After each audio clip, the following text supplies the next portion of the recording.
This podcast is part of the Game and Entertainment Network. Visit tgenetwork.net to find the latest episodes from all our shows.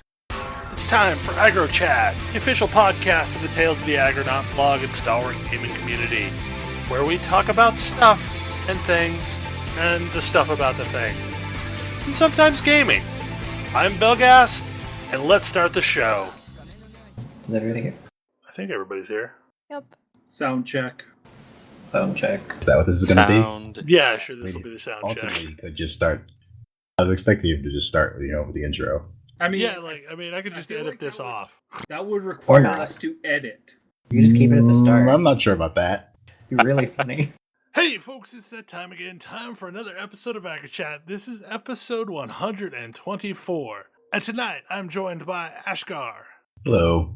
Kodra. We're professionals. Tam. Hey, folks. Phelan. Hi there. And Inky. Hey, everybody. So tonight we are finally getting around to recording the August Game of the Month show, which was The Witness. Inky, this is your very first pick ever. Give us a little bit about why you chose the game. So I chose this game because I always really liked games like Myst and other games where you had to kind of explore the environment and figure out what was going on and solve puzzles and stuff. And this one just kind of spoke to me on an extra level because certain friends of mine have said that I toe the line between Buddhism and nihilism a little too closely. And this game definitely has that general feel to it. Okay. So I guess, how do we even ease into this one? I'm not certain. What were people's initial thoughts? And I'm going to withhold mine for a while. Okay. I went into this game with great trepidation because I hate Myst. I hate Myst so much. I hate it. I think it's an overhyped hypercard stack, and I think in part I blame it for the death of the adventure game, whether that's fair or not. Wow. I did not realize you felt that strongly about Myst. I loathe Myst so much. Wow. Wow. You wound me. You wound Sorry. me deeply. So okay, I'm gonna chime in a little bit at least because I'm the polar opposite of this opinion. I really liked Myst, and I liked Seventh Guest, and I liked 11th Hour, and I thought, okay, going into this game, this seems really similar, so I'll probably like it. It's funny, I liked the Seventh Guest okay. I didn't really like it. And see, I had the exact opposite result.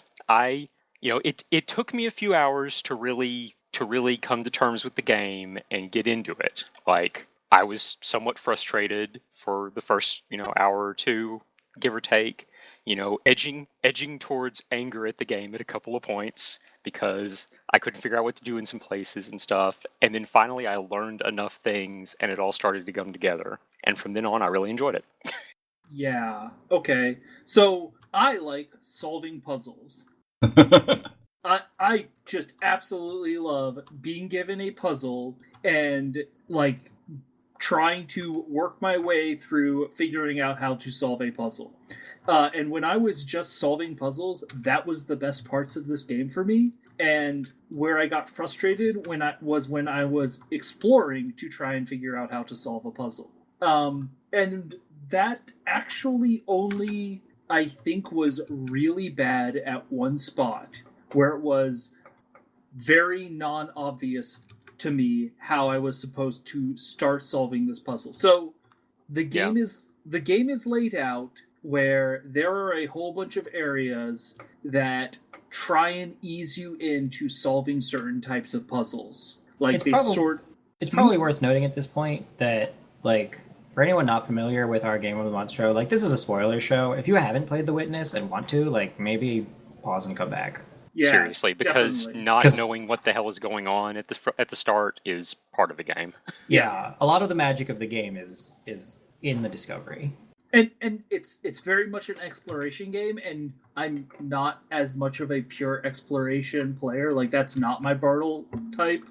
And most of the areas did a very good job at easing me in with the discovery elements. sometimes I would get frustrated because I'd find a puzzle around the world that I hadn't like been to the tutorial area for, and so I was just sort of hamstrung by those. Okay, so something I want to interject at this point is one of my things in games is I never follow paths.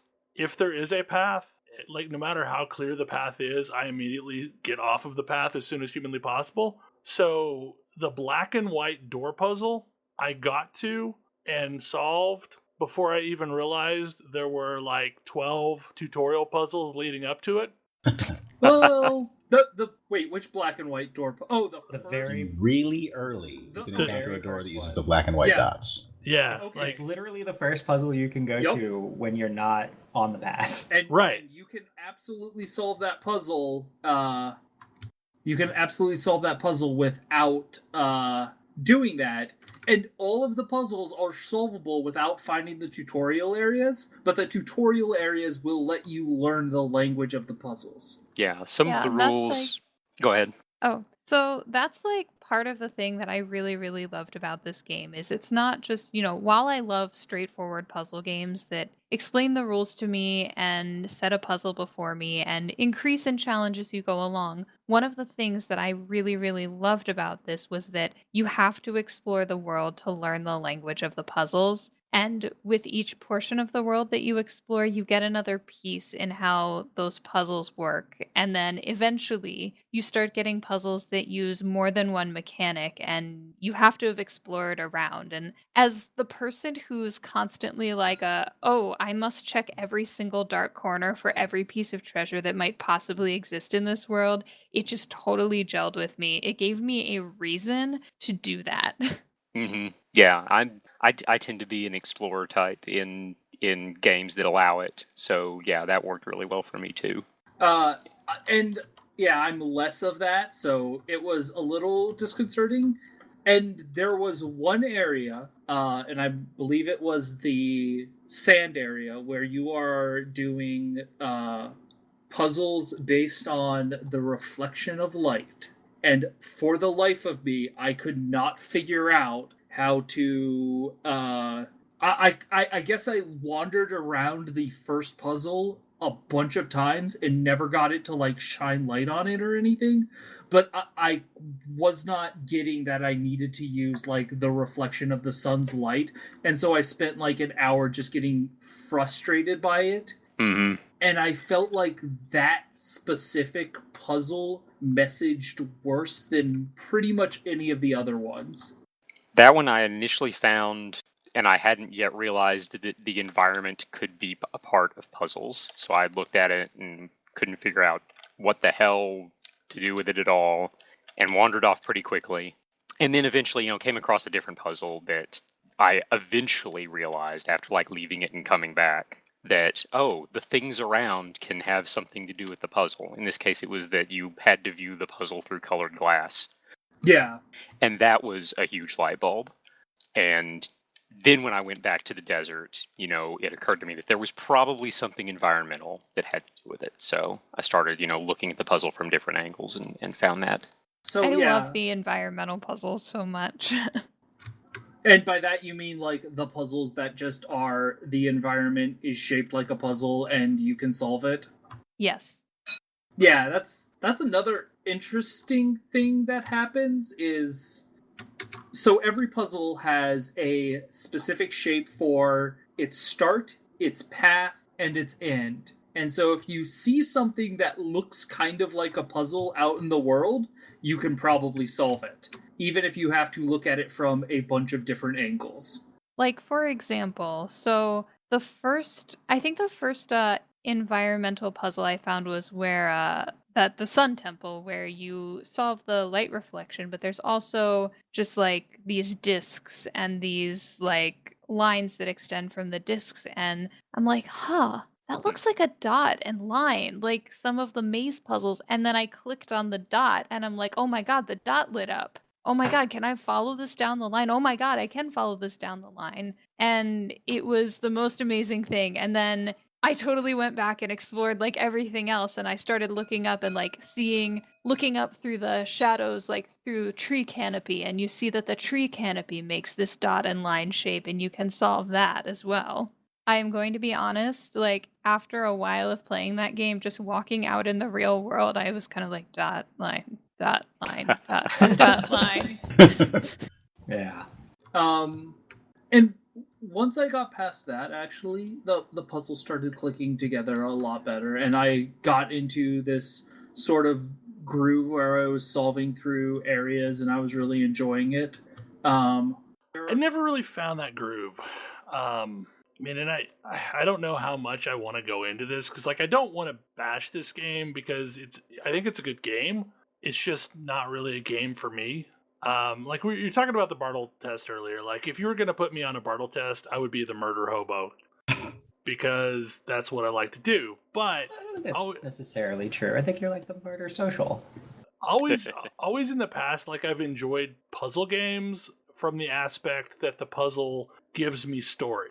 And I went into this expecting this game to be that way, to where you solve a puzzle, you get a piece of the story unlocked. You solve a puzzle, you get a piece of the story unlocked until everything starts to make sense. And that was ultimately what I liked about Myst. Is like I didn't care about the puzzles themselves, because I don't really like puzzles for the sake of puzzles. I like puzzles when puzzles give me information about the world. And after about 2 hours, I realized that I'm never going to get that here. Like, Nope. And this is like the only game that I have ever contemplated just straight up returning to Steam, because at that point it wasn't for me. Like I don't care about puzzles unlocking puzzles. So I solved about 45 puzzles according to the thing, and really the moment at which I was like, nope, I'm done, is when I went to the little windmill and viewed my first video, and it was a piece talking about how, something about art being, like scientific, observation is, the correct way to view the world, and art is just seeing the world third hand. I feel like this is a different topic. This topic is Jonathan Blow games are more the enjoyable when you ignore Jonathan Blow. Yeah, like this is Jonathan Blow being a pretentious ass, like Jonathan Blow often is. It's worth noting. Okay. Now let me say something. All right. So y'all like to jump down Jonathan Blow's throat, but you know what? All right, you know what? I'm an art student. I will fully admit to being a pretentious ass, and I liked the pretentious aspects of this game. Nice. Like, I like it. I got to the video room and I was like, oh, this is pretty cool. This is like a clever way of looking at things. I've been searching for a story instead of just enjoying the journey along the way. And that's what I got from that. Yeah, I think that's what he was trying to say. But to some extent, I think the uncertainty is also the point. Yeah. It's worth noting, which I really liked, is that first video has a puzzle in it. They all have a puzzle in it. What? No. God, it does? No. Yeah, they do. They all do. They all do? So I solved... Gosh. Everything is puzzles. It's a conspiracy. Turtles all the way down. I could not find the puzzle in the one with the woman talking. Oh, the woman in Australia talking about letting go and not wanting things. Like not wanting things. Where was the puzzle in that one? I will have to go back and take a look. It's at this point been a while since I even picked up the game. Anyways, like I realized I was like scrolling through them, and I was like, oh, there's that big green thing. Oh, there's that big green thing around the board frame of that door. Oh, I see what's going on here. And I think, like, pretentious assholery or not, it takes a certain amount of cleverness to insert your wanky philosophy videos and still manage to make them fit into your puzzle game make them a puzzle. It definitely does, yeah. I cannot disagree. And here's the thing, is like the game does an amazing job at slowly incrementing a vocabulary of how to solve the world. Like I cannot knock it for that, and it does a great job of that. It's just a game that it's not the game I wanted it to be. Like, seeing it, I wanted it to be more you're going to tell me a story, and I'm going to unlock that story a piece at a time. You will not ever unlock a story, but there is definitely an implied story through the thing, but it's up to your interpretation, which drives some people crazy. It does bug me a little. Like, I have guesses, but no way to verify those guesses. Well, so what I was like when I left my couple hours of playing this game, I was like, man, do I just not like this type of game anymore? Because I remember really liking Myst, and I remember really liking Seventh Guest and 11th Hour, and a lot of those games. Gabriel Knight was another one similar in, like, here's some puzzles that unlock a story. Although Gabriel Knight was more traditional adventure game. But, so I went out to Steam and I picked up Abduction, which is basically the newest game by Cyan, the folks that did Myst. And sure enough, it immediately felt better because, sure, there's puzzles, but I'm solving said puzzles because I'm slowly unlocking what's going on in that world. Yeah. For me, the moment I switched my attitude from like, okay, this is about me figuring out what's going on, to one of, I'm like a kid. Like, I am like a baby in this world, learning the basic language of this world, learning how this world works. Like, something shifted for me and it became much more enjoyable. But I also feel like I probably may have missold it as being like Myst, but not through any you didn't have to, though, because everyone did. Fault of my own, just because I think Myst is one of those games that a lot of different people enjoyed for a lot of different reasons, and I think you and I, Belle, enjoyed Myst for completely different reasons. Yeah. I can see that. Yeah, well, that's like, what it sounds like. If you go out to Steam, like, there are so many reviews that basically sum up, like, this is Myst for a modern generation. And yeah, like, Myst was a totally different game for me than it was for a lot of people, I guess. Yeah, before you ever, mentioned it to us as the game of the month, I had already connected it to Myst because so many people had, made that comparison. Yeah, and like with Myst, like, I even read the novels. Like, there was a series of novels that continued after the game. I read them all. So, like, I was into the story of the world of Myst. I never cared about the story of the world of Myst. I cared about the awesome puzzle solving. Yeah, I definitely, this game really put me in mind of some classes I took recently that were very focused on being present as opposed to thinking about, the past or future. And as soon as what Inky was saying, like, as soon as I clicked my mind over from I want to find out the story of this place to I want to be here, my enjoyment of the game skyrocketed.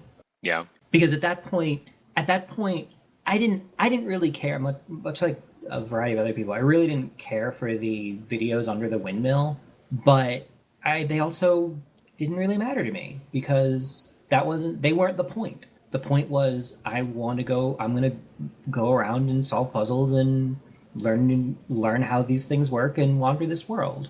Well, and I think, like, the main reason why they frustrated me is because I was expecting them to be, now I'm going to get to see some story. Like, I unlocked enough puzzles to where now I can move the story along. And that was not what happened. And I was disappointed because that was not what happened.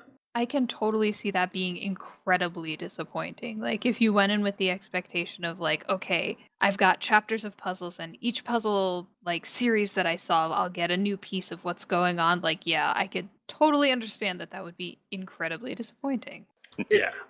It's also very funny because, like, my thought was like, oh, I'm gonna solve a puzzle and that's gonna unlock, like, more puzzles. Like, I'll go to different areas, and it's weird because the world is actually almost completely open at the beginning. Yep. There's actually very little blocking you in the world. Like, other than puzzles. Other than puzzles. Like, puzzles unlock other puzzles of their type, but for the most part, you don't have to, like, you don't solve one set of puzzles and then another set of puzzles, like, of a completely different variety opens up for you. Yeah, basically all the different types of puzzles are available nearly from the beginning. Yeah, what this is for me is, like, this super pretty game that in the end is puzzles for puzzle's sake. And that was the point at which is like, nope, it's not for me, because like I don't care enough about solving puzzles to do it to solve more puzzles. So I do feel like there are themes going on in this game, though. Like there are some strong themes happening. Like you mentioned the mix between Buddhism and nihilism, and I definitely felt the nihilism theme a lot throughout the game. Just sort of the pointlessness of what I was doing. I mean, like, so I know y'all hated the videos in the windmill, but like several of those videos are straight up like Buddhist public speakers. Mm-hmm. Well, I certainly, that the point at which I realized that, oh, this isn't supposed to have like a point beyond the puzzles was that video about the woman talking about not wanting things. I was like, oh, that makes sense. That all, and from that point on, I was like, I was just focused on the puzzles, and it worked a lot better. Not to get all like, you know, woo woo or whatever, but you know, one of the main tenets of Buddhism is non-attachment, and I feel like this game really challenges your attachment to having to know, having to have an answer, having to get to the end, and I really liked that. And you know, maybe it's just because I'm going through some stuff in my life, but it really clicked with me. Yeah, I'm in a really similar boat. Like I letting go of trying to find or instill meaning in what I was doing in the game made it really enjoyable. And like I finished it, but finishing it didn't have a lot of meaning to me as much as actually being there and doing it. Like a lot of times I finish a game and it's like a finale and I'm done, and that final thing is a moment. And I didn't really have that. For me, that wasn't really a thing with this. Go ahead. So because I'd played the game previously and gotten to the end, most of my time spent during the month was spent on working on the second ending, which is that, you know, spoiler alert, there is a network of caves all throughout that connects all of the deepest parts of the island, all of the places you get to when you solve a lot of the puzzle series. There's this massive network of caverns that have these very challenging puzzles in them, and they really involve thinking even further outside of the box than some of the ones that are on the surface. And honestly, I couldn't get very far with a lot of them. Some of them were straightforward, and others of them I'm like, I feel like even just by walking around in these caves, I am following a maze, and I am going to have to pay very careful attention in order to see where this puzzle goes. And then there were other clues where it's just like they're giving me very conflicting rules, like very obviously conflicting rules, and I still plan on going back to the game and spending time sitting there with it and looking and seeing what they're getting at. Yeah. That actually sounds really neat. Yeah, this is do that. Maybe this is definitely a game that I intend to go back in and try and solve more puzzles in, because... How do you get access to that network? Like, it's once you have unlocked the mountain, if you get all of the lasers, you can, once you've opened up the mountain, you can unlock all the rest of the lasers and get even more, and like... Oh, because So, if you unlock the mountain, when you get up to the top, you unlock the mountain by doing a dot and line on the box that the guy is carrying, if you remember that part. If you look down, when you walk down the stairs into the mountain, if you look up underneath at the bottom of the box, you will see that there is an alternate path to take that line. And if you follow that dot through that alternate line, you will open up a puzzle at the very end of the bottom of the mountain. And if you solve that puzzle, it will open up the cave system for you. Wow. I found the bottom of the box completely by accident because I was looking around trying to look at the sky to find more cloud environmental puzzles, and I looked up and I'm like, well shit, look at the bottom of that box. Look at that line there. That's a thing. And then I did it, and then sure enough, it opened up these caves, and you get glimpses of these caves through these boarded up doors as you're going around solving the puzzles as you get down deeper into the earth. Even after you've solved the series of each, you solve the end of each of these series, you're like, what is that door? What am I seeing there through the cracks? And you look around for more puzzles to solve, and there's nothing, and you're like, what is going on in there? And then eventually you can get to the point where you open that up, and it's not some secret room, it's not some end game, it's just more puzzles, and it's so many puzzles. I was about to say, I'm pretty sure the first one of these you can see is in the underneath the windmill area. Yeah, that's what I was thinking. Because you can see like an area that you just can't get to. Yep, that is accurate.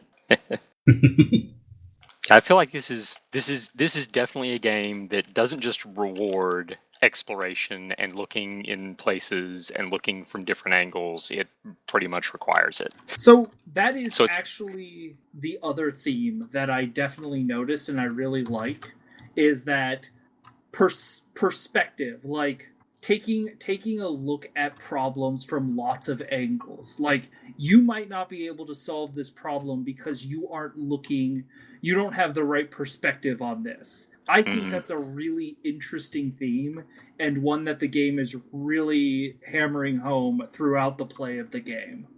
The one of those that I really liked was the island puzzle where you have to draw a line, but you basically have to draw the line based on the sequence of these mountains and the reflection of the mountain in the water.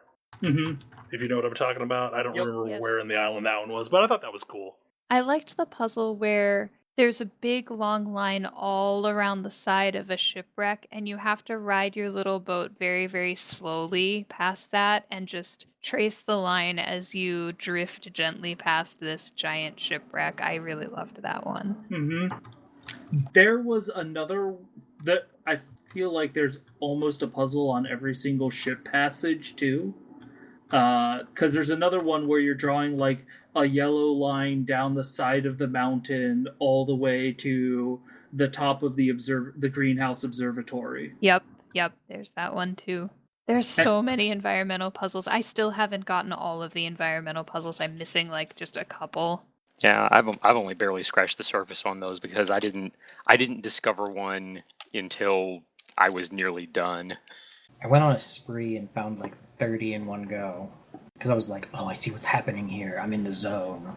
Oh my goodness. There's one that I still like. I don't know what the right perspective on it is, and like I keep coming back to the same spot and seeing it and getting angry at myself.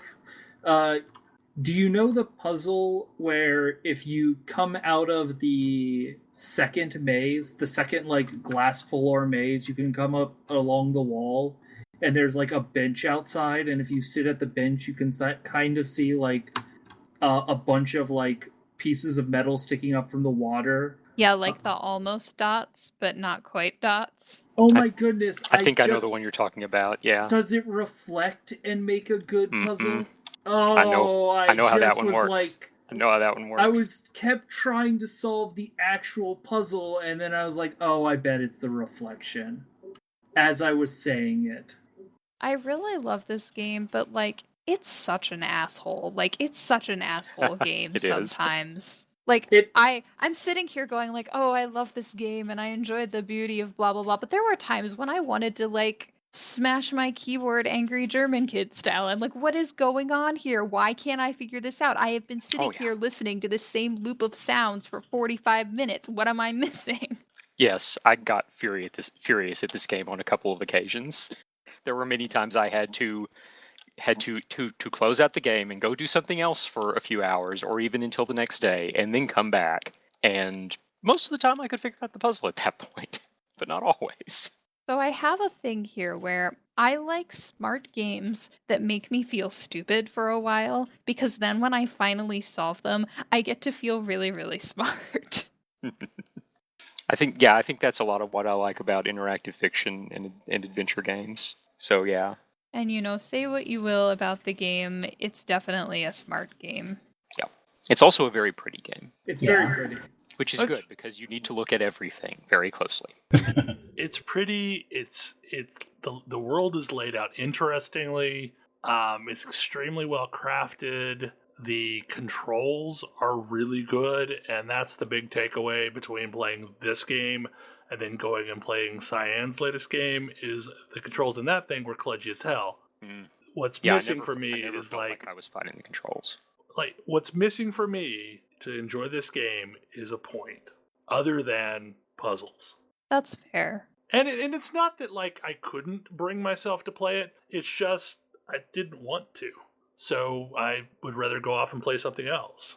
I think that needs to be the most important criteria for a game, is that you want to play it. Yeah. I mean, like, it was gorgeous. Like, and I wanted another game to be in this world. One that wasn't based on puzzles. Maybe someone will make, like, a mod that gives it a story. I mean, so talking about the ending is something I kind of want to do, because up until the ending, it was sort of like, everything I'm doing in this game is like, the journey is fun, the journey is interesting, everything feels like almost intentionally pointless. And then at the ending, it was almost like this final capstone of not only was like the act of doing things pointless, but your existence in this world is also like irrelevant. Yeah. And like, that was sort of where I was like, oh, it's not just what I was doing didn't have a point. It's that what I was doing is also like ephemeral and will not have any lasting impact on the world. And like, I feel like that's a philosophy that I get frustrated with personally. Like, I wrestled with that a lot. Like, that philosophy that's being espoused there. Because the final thing that happens is you go into this magic elevator, which flies you around the world as all of your puzzles become unsolved. Yep. You watch everything you spent so much time and effort on be undone. And ultimately you get put back in your little box. And the game shuts down. And the game crashes to desktop. And when you load it back up, you are 0 puzzle solved back at the beginning of the game. I love that, though. Oh God, I would have probably punched my computer. I absolutely You can load your save. You can load your save. I feel like that. Yeah. You can load your save. You can. But... It's not quite that evil, but I can respect that ending. It took me some ruminating, but like I feel like I get it to a degree, and I don't necessarily agree with it completely, but I can respect it. Yeah, I want to be clear. I respect the ending. I think that thematically the ending is perfect. Yes. Yeah, it definitely fits the rest of the game. It definitely fits that philosophy. It's just like, that is a philosophy that I don't agree with. And so so that's where it's like, okay, I can respect that this is a very well-crafted experience that is delivering on a very, like, specific philosophy, and I don't agree with that philosophy. And, like, that's where my head was. But, boy, I can understand how you could get really angry with that ending. Well, it feels like this is the video game equivalent to the little box that you flip a switch and then a little lever comes out and flips the switch back. I mean, it is much more involved than that. Well, yeah, but like that would frustrate me. That would really frustrate me if I had gotten as far into this game as you need to get to that point, and then that was the ending. Can I get heavy here for a minute? Yeah, feel free. So, like, the artist part of me enjoyed this game much more than the game player part of me, and the part of me that struggles with, like, the whole existential crisis definitely enjoyed this game more than the gamer part of me, because I feel like the path and the progress through the game, not knowing what the hell you're doing, why the hell you're doing it, and you get to the end and you look back on everything you've done and you end up in a box. It's like life and death. It's life. Yeah. and I was totally satisfied with it, aside from the fact that there were more puzzles that I knew I wanted to do, but like that's part of it too. It's like, oh well, there was so much more I wanted to do. Yeah, and that question, how much point did any of this have beyond what I myself put into it? I've had many late night conversations with, friends and family, like, what is the point of anything I do? What am I doing here? What does this matter? Is it going to last when I'm gone? It just like it really hit me in a spot that I associate with, and maybe that wasn't the correct choice for like a lighthearted fun game of the month, but it was certainly the correct choice for something that was very dear to me. Oh. Yeah. And I don't think that lighthearted game of the month is what we're going for. Like we're going for stuff that we can discuss, and so that's why digging into it's good. But yeah, like, so for me, it's like I sort of view that as I feel like, and again, I feel like you can take a high enough viewpoint that the philosophy like nothing really matters becomes true, but temporarily at least, like human society is just all of our experiences interconnected, and the impacts we leave on each other and the impacts we leave will continue to matter because people will continue to be shaped by each other.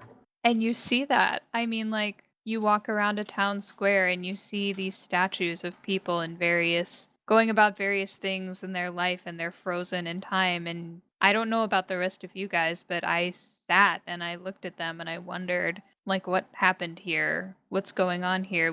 What even kind of society was this? I see things that imply like some sort of high fantasy or some sort of Renaissance or some sort of, even there's some modern here. What's going on? Like, and then even just like the little secrets that weren't puzzles, like if I line this up, look how this shadow frames this shape. Look at this religious iconography. It's sort of like what we look at when we see archaeology, things like that. We have these little glimpses of what was. We're just sort of treading through what was and trying to make sense of it. I feel like I could become very insufferable at this point. Go for it. I found that game to be a perfect metaphor for life and how I look at it, and in particular, how I was feeling at the time that I played it, and how I continue to feel for probably a few months after I played it due to various things going on in my life. And even if it was not what you guys were looking for in a game experience, I am happy for those of you that played it and tried it. I feel like it I don't know. I feel like that's what timing is everything, and I feel like playing something at the right time is magic. Yes, I definitely agree with that. It's entirely possible that if I'd played this game like a year and a half, 2 years ago, I would have been like, what the fuck is this shit? I want to blow something up. This is stupid. And then like turn it off. I do also think like it's worth, since we have briefly talked about him, I think this is a much better game than Braid. Like, I think that this is a, like, if for nothing else, then I feel like Braid, in its nonsense it put you through to get to the, like, second ending, was not actually as good as what some of the more nonsense that The Witness does to you. Like, the Braid had a puzzle where you just sat still for 2 hours. My opinion on Braid's second puzzles is that, well, they're mostly best ignored. Yeah, and I don't think that's actually true with The Witness. I think some of the most interesting puzzles are, like, the challenge ones. Absolutely, yeah. There is one challenge puzzle in the cave that's just, like, this room full of pillars, and it's just like windy and echoey, and I can tell there's something cool in there to be solved. Like, I mean, there might not be any explanation or like any story or anything, but just that there's some cool thing to have discovered when I solve it. And I keep going back to that and just standing in that room full of pillars and it's got a sign over the head of it that seems to illustrate a rule like the rest of the world, but it's so obviously like it's conflicted and it's incorrect, and I'm trying to figure out how that one works. Yeah, I'm probably gonna have to go back and check out the extra puzzles. Some of them are like trivial, like you go in and you're like, yeah, I'm prepared for this. I just finished this whole world. I know how this works. And then the further you get in, you're like, they're changing the rules. This isn't how this was working before. What is going on? Oh, I think it's also really funny, like some of the hilarious stuff that I thought. Like I know I talked to you, like I got a couple of hints, and like you would either say validate yes, no with regards to certain theories. But my first theory with the black and white squares was if you draw a line between each white and black square facing each other, and don't draw a line between squares of the same color, then that would solve the puzzle. Because that solved all of the tutorial puzzles and the first white door, which is like black and white squares. Yeah. Yeah, it's so close. Like I can see exactly how you come to that conclusion, and it's so close, and it lets you go on thinking that for far too long if that's the conclusion you came to. And then you come to a puzzle where that's not the case. It's like the world is lying to me. Yeah, it's like I slightly misinterpreted the starburst rule, and that made me confused for quite a while. Oh, I feel like it's weird asking this in a game that would offer that very few things have a point, but was there any point to the triangle puzzles? Yes. Really? Yes. So, did you see the very first triangle puzzle? I mean, I feel like you can come across them all of the time. There is one in the very opening area of the game. I did not see that. I actually have to think about what that opened up, but like, yes, there's a point to the triangle puzzles. There's a thing that you can open that you need the triangle puzzles for. Do like solving all of the triangle puzzles unlocks a thing? I don't think it's that cut and dry. I think it's just the more triangle puzzles you do, the more understanding you have of how the triangle puzzles work, and then you're able to unlock the triangle puzzle when you find it, the big one.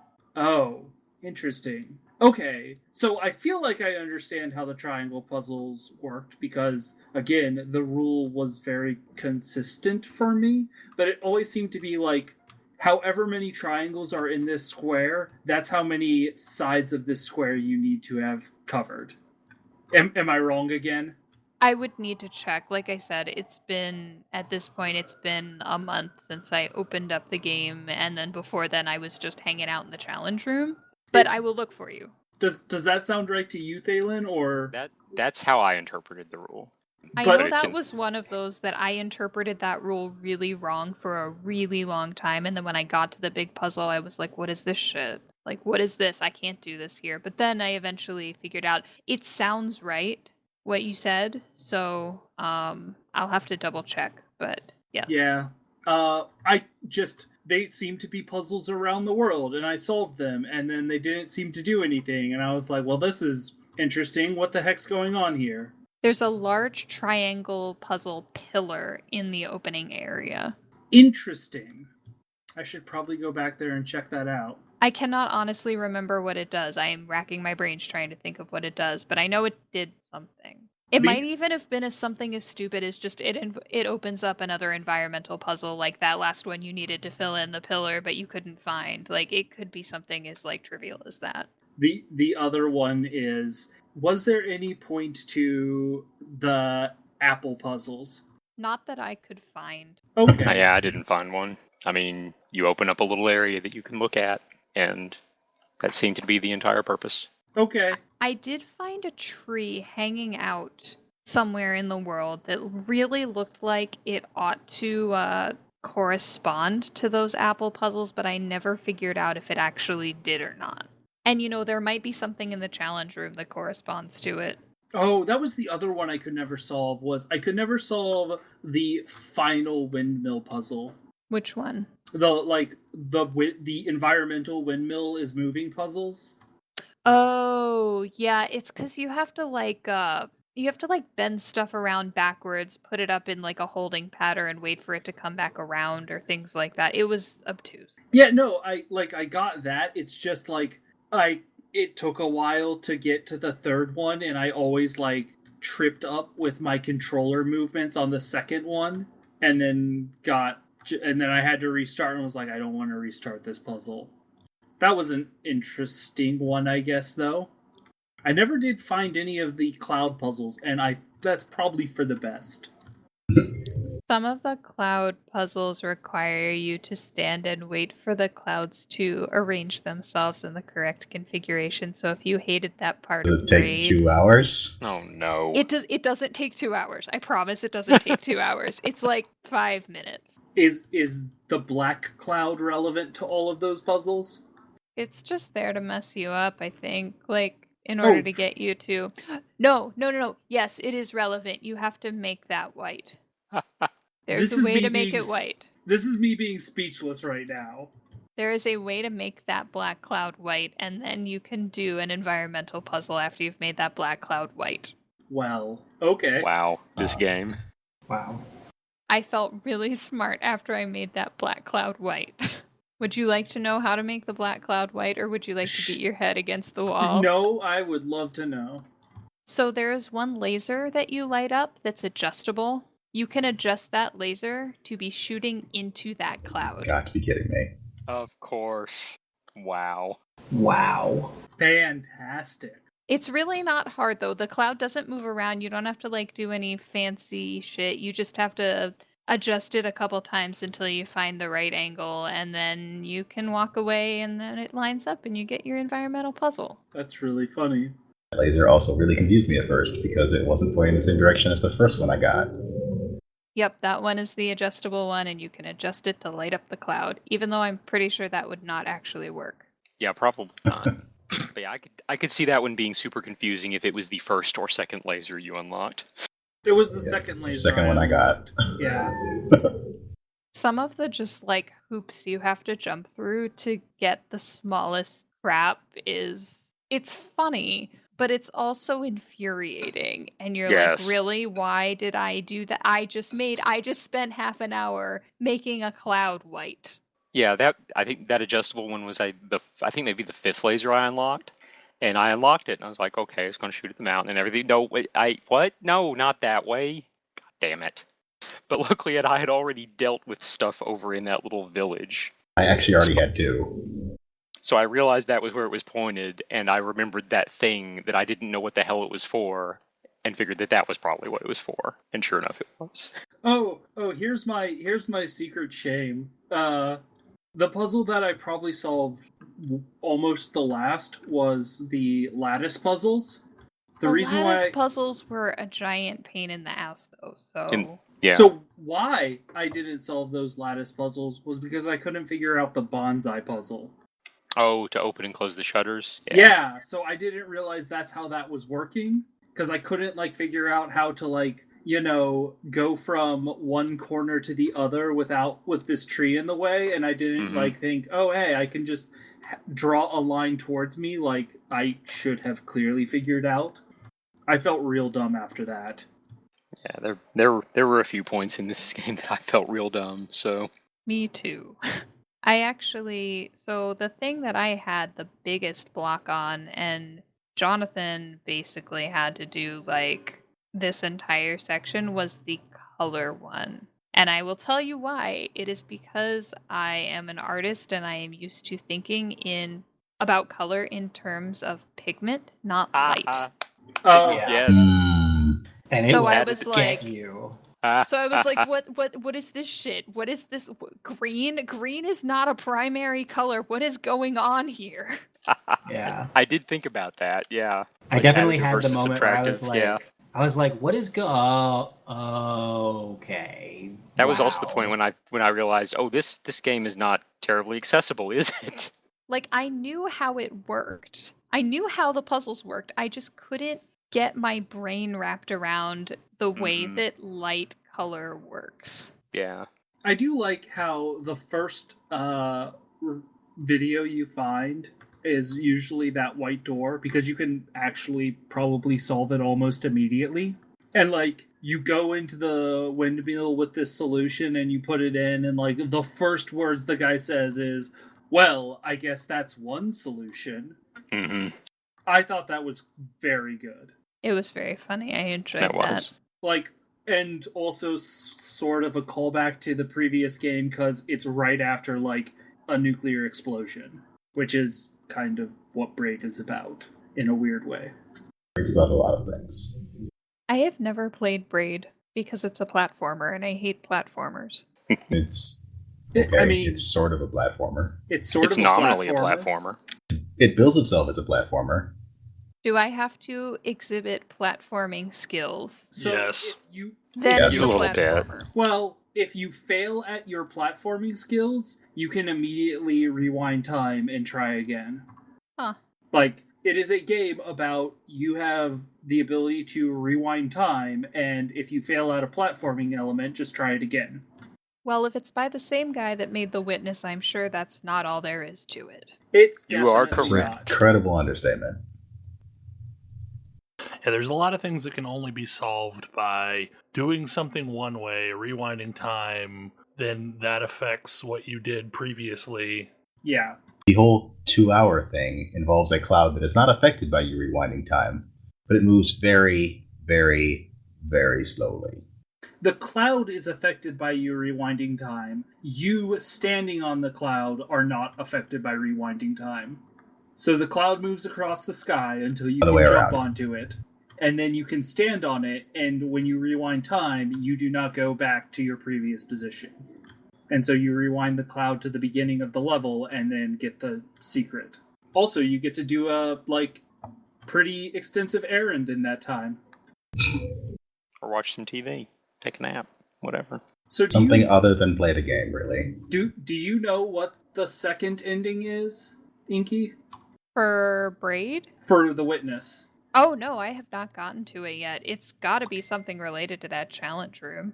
I mean, I have not solved the challenge. I mean, I haven't looked it up because I really want to figure it out for myself. Yeah, I get that. The second ending to Braid is really disconcerting.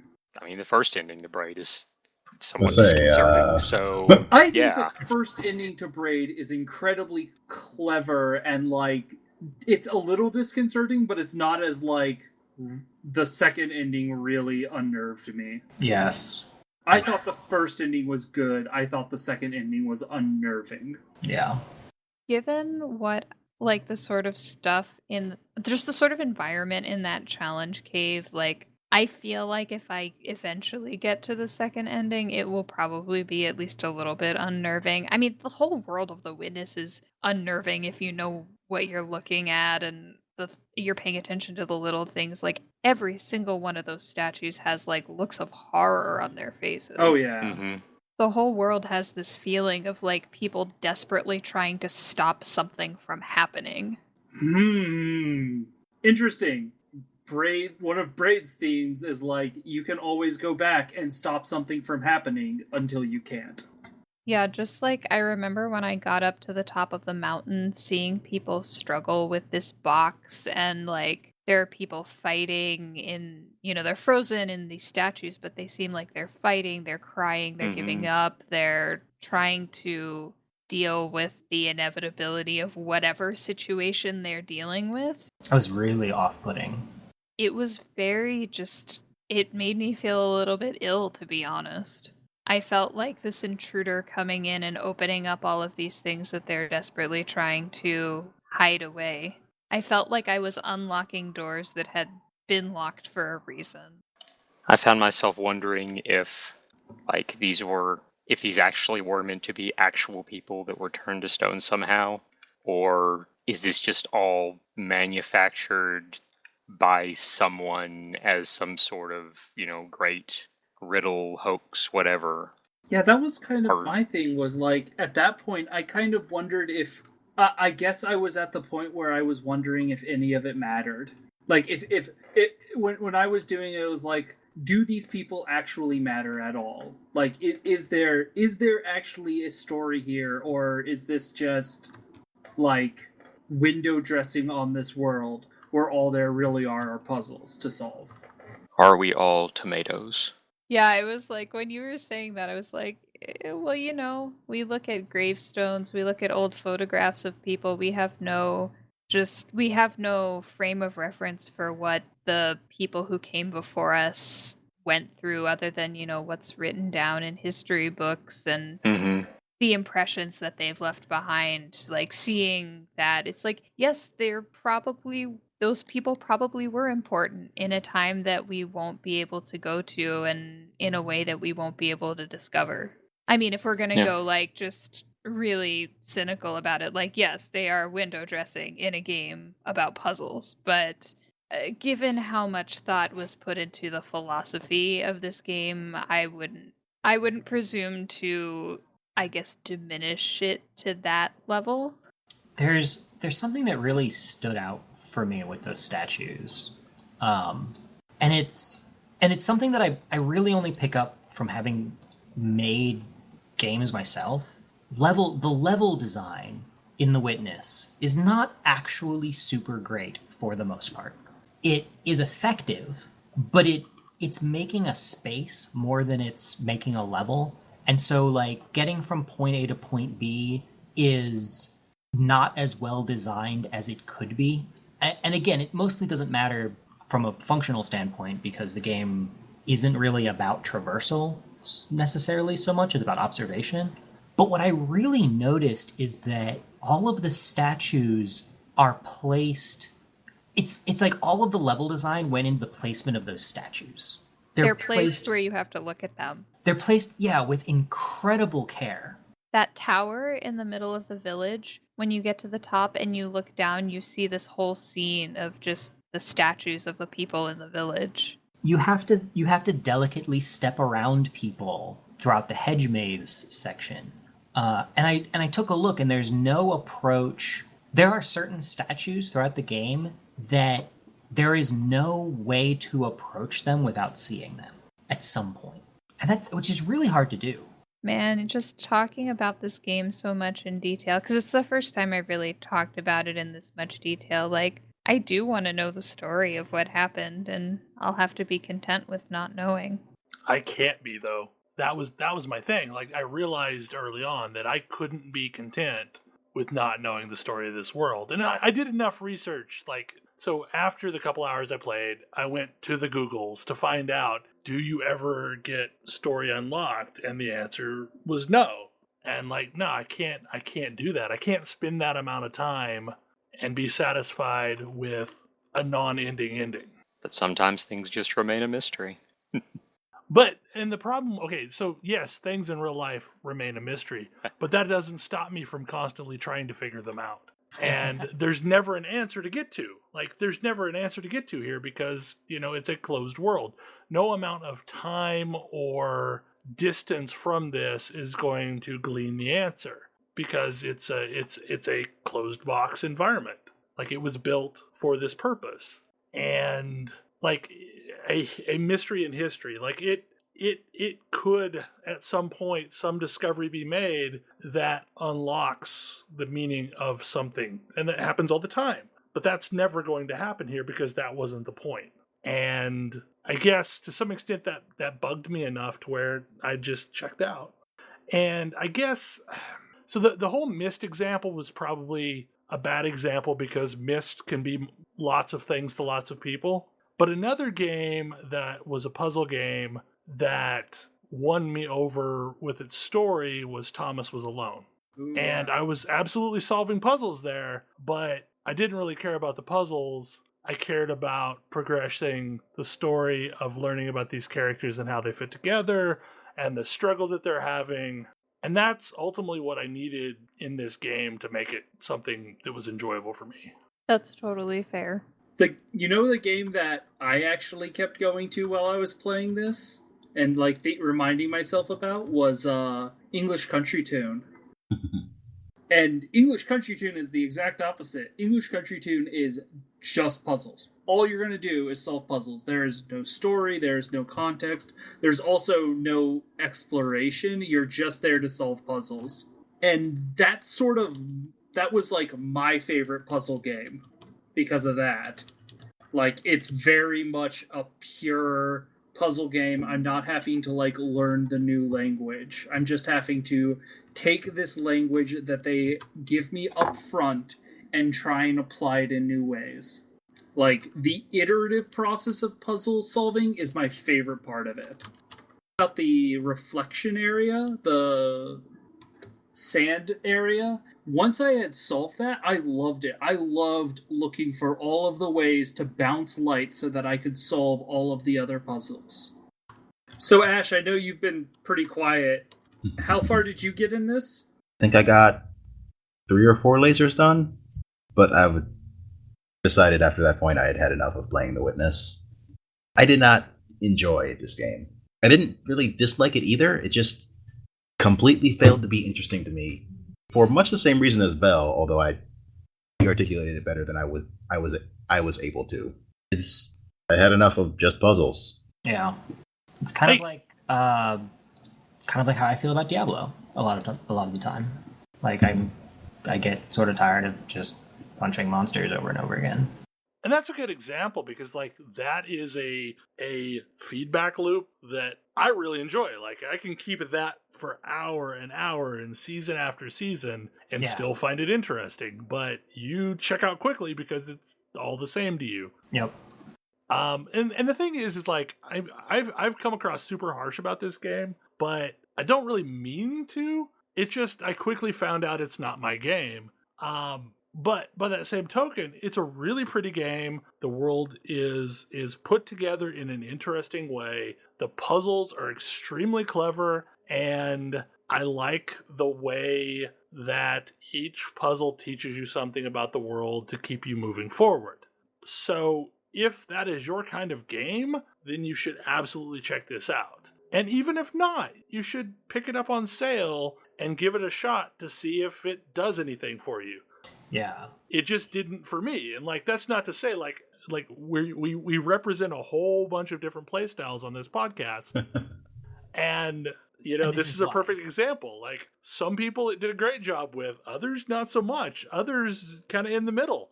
So like I feel like this is a really well done game, and it definitely has massive depth to it. It's just not a story game and like not a narrative experience in a traditional sense.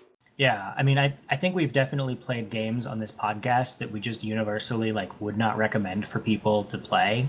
Yeah, this is definitely not one of those. Yeah. Yeah. I would say, you know, as the person that chose this game, if you like puzzles, if you like exploring, give it a try.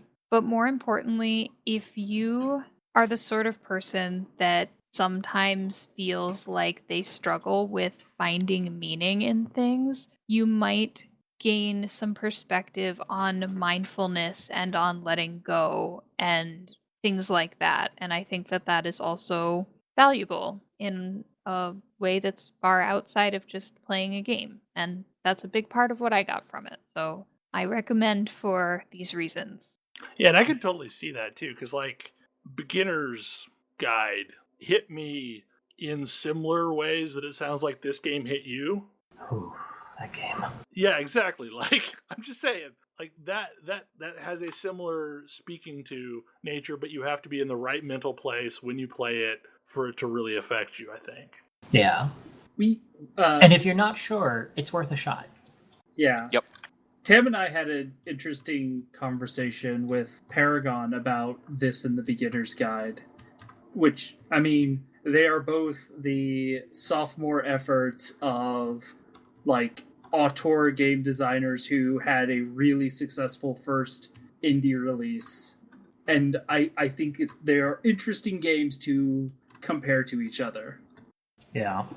I think I thought you were going a different direction with this. I think one of the biggest disservices I did myself and Kodra was not saying, hey, let's play this game co-op. Like, oh yeah. I regret not like playing this on a couch somewhere with another person.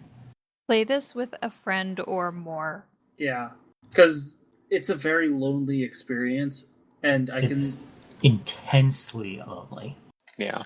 but also just the whole thing we were talking about, people getting different things from different games. Like, if you get 2 or even maybe 3 or 4 people in the room working on this game who have different ideas about what they like in games and what they like about puzzle games and how they feel about existentialism and all that, like, you can create a very powerful experience. Yeah, some. I think this game has spawned. Like, normally we try to not talk a whole lot about the game that we're playing in the month that we're playing it, but like this one really defied that for me in a lot of ways with most people. Like, it was basically just impossible for me not to talk about this game with other people. It did get a few mentions on the podcast last month.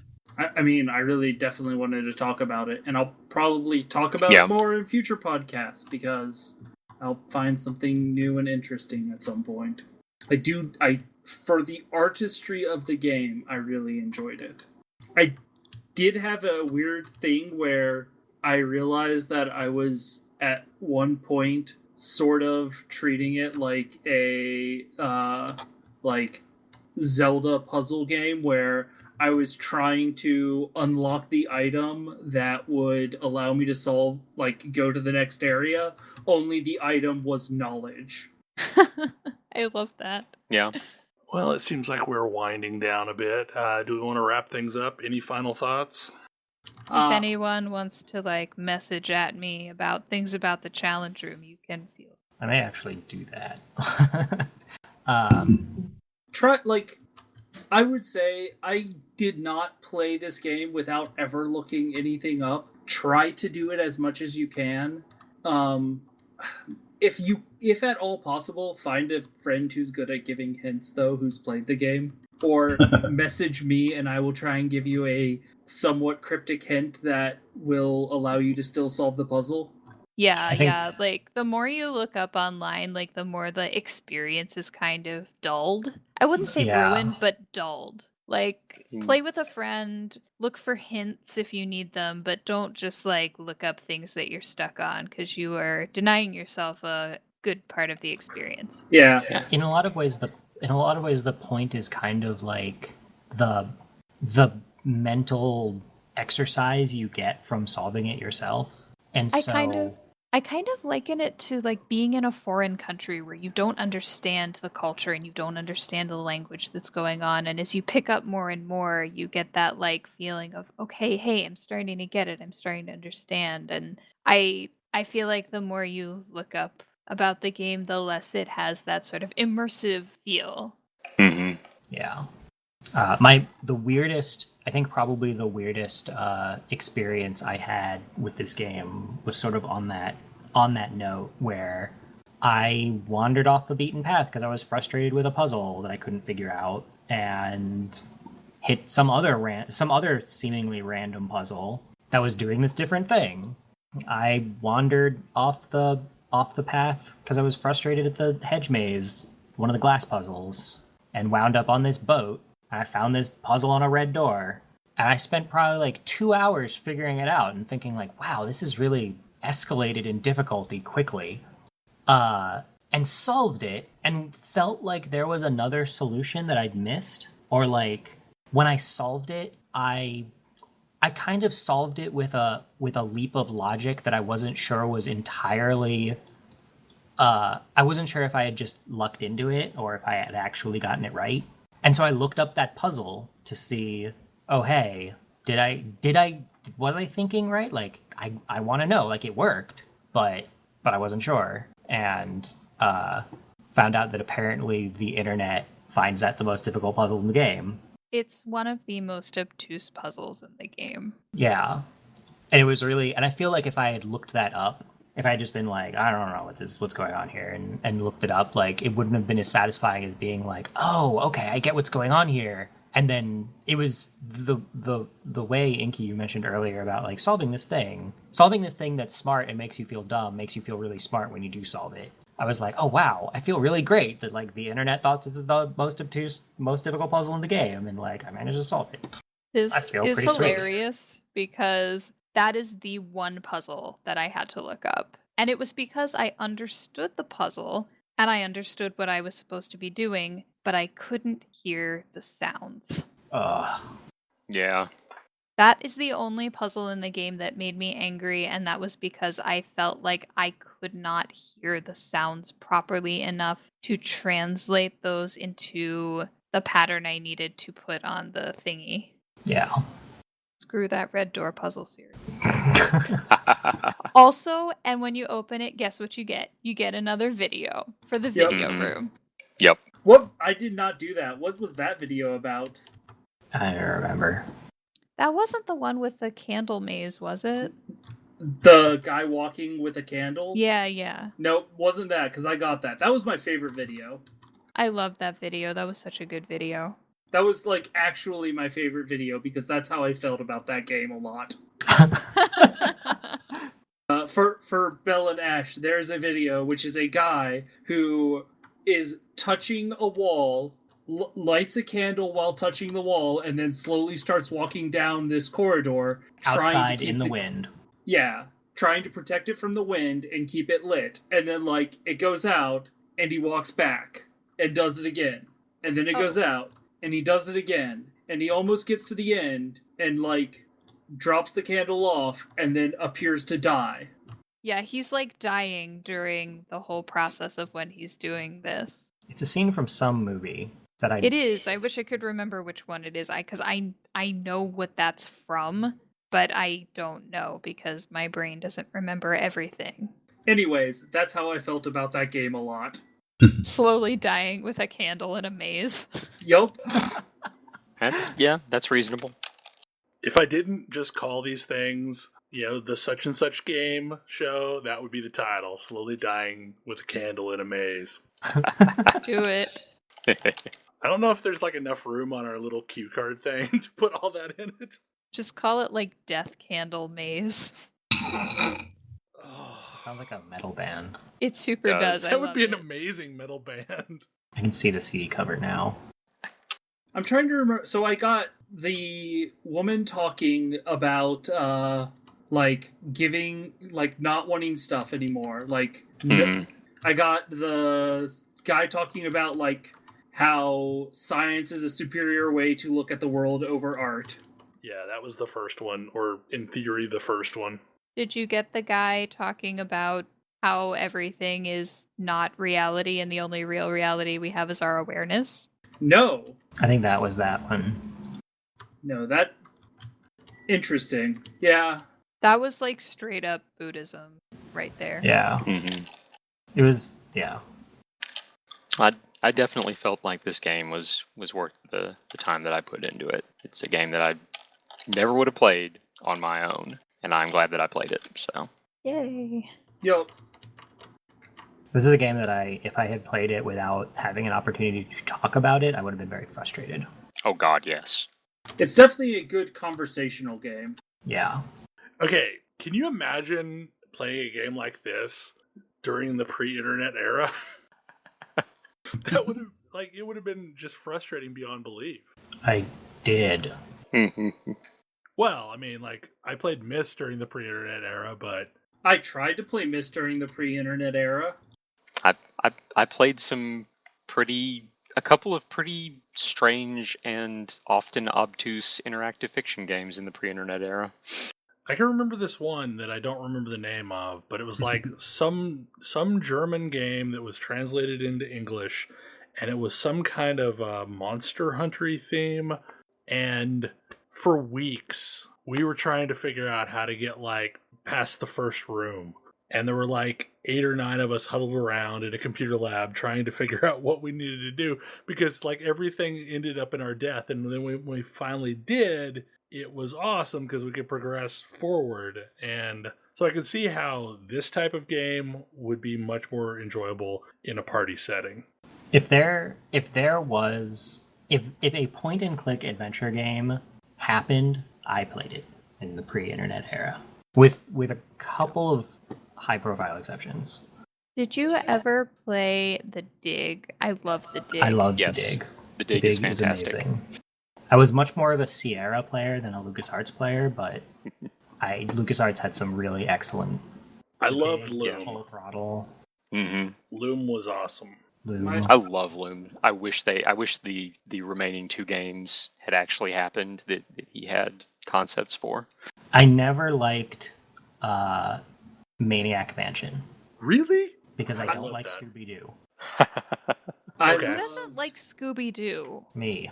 I love Weirdos. Scooby-Doo so much. Weirdos. I know you love Scooby-Doo. I often cosplay as Fred. Did you also not like Sam and Max? Because I feel like those two are fairly similar in theme.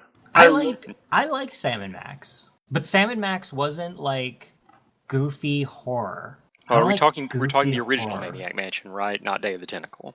It's yeah. really sort of both. Really? I couldn't get into Day of the Tentacle because it was too close to Maniac Mansion for me. So you would have been better off playing Day of the Tentacle without any knowledge of Maniac Mansion because you don't need any. Yeah, I probably would have. Yeah. So you don't like goofy horror, but you don't like actual horror either. You just don't like horror. I just don't really like horror. It's not really my. Yeah. See, Well, I love I'm glad Maniac I Mansion. didn't choose a horror game for Game of the Month, which I Yeah. almost did. I totally would have. I totally would have mostly just watched Kojo stream it. Spoilers, I'm thinking about naming a game of the month, a horror game of the month. Yes. So basically, what I've just determined then is it doesn't matter which of my 2 options for getting game of the month. My next choice is Tam's gonna hate it because one of them's horror and the other is comic book stuff, superheroes. Well, I have to say I don't like superhero comics very much. I actually like superhero games quite a bit in most cases. Okay. Not that there have been very many of them, but a lot of the ones that have come out have been really good. Been a while since I played a good horror game.